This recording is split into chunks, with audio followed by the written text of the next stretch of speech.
आज आपण थ चा आवाज पाहणार आहोत. थ चा आवाज. गेल्या व्हिडिओमध्ये आपण स चा पाहिला, श चा पाहिला, व चा पाहिला आणि आज पाहणार आहोत थ चा आवाज.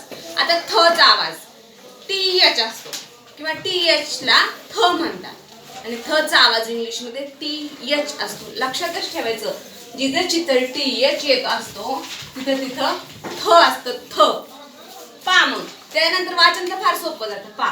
टीएच मीन्स थ. ओके. आणि त्याला आय लावलेला आहे. आयचा आवाज असतो ई. मग थ मध्ये आपण ई टाकला तर थी झाला. ओके. काय झाला? थी झाला. आणि एन चा आवाज आहे न, म्हणजे काय झाला? थीन. काय झाला? थीन. त्यानंतर हे पण पहा. यम चा आवाज म, ओ चा आवाज ओ, मो. आणि टीएच मीन्स थ, मॉथ. मुलं सहज वाचतात. आपण जर अशा अक्षरांचे आवाज जर त्यांना जर शिकवले तर वाचन फार सोपं होतं.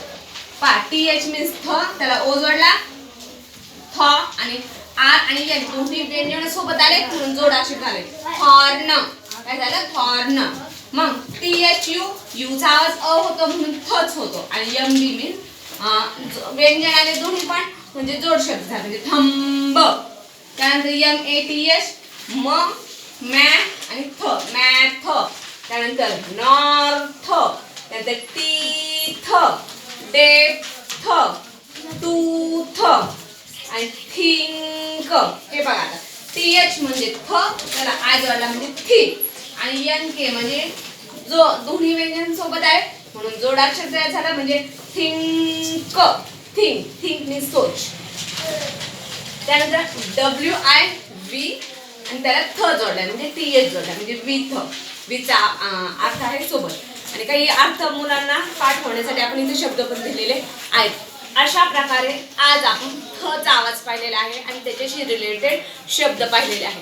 पुढच्या व्हिडिओमध्ये आपण पुढच्या एका अक्षराचा आवाज पाहणार आहे, त्याच्याशी रिलेटेड शब्द पाहणार आहेत आणि त्याचे काही मिनिंग देखील पाहणार आहोत. हा व्हिडिओ पुन्हा एकदा पहा आणि थ चा आवाज व्यवस्थित समजून घ्या.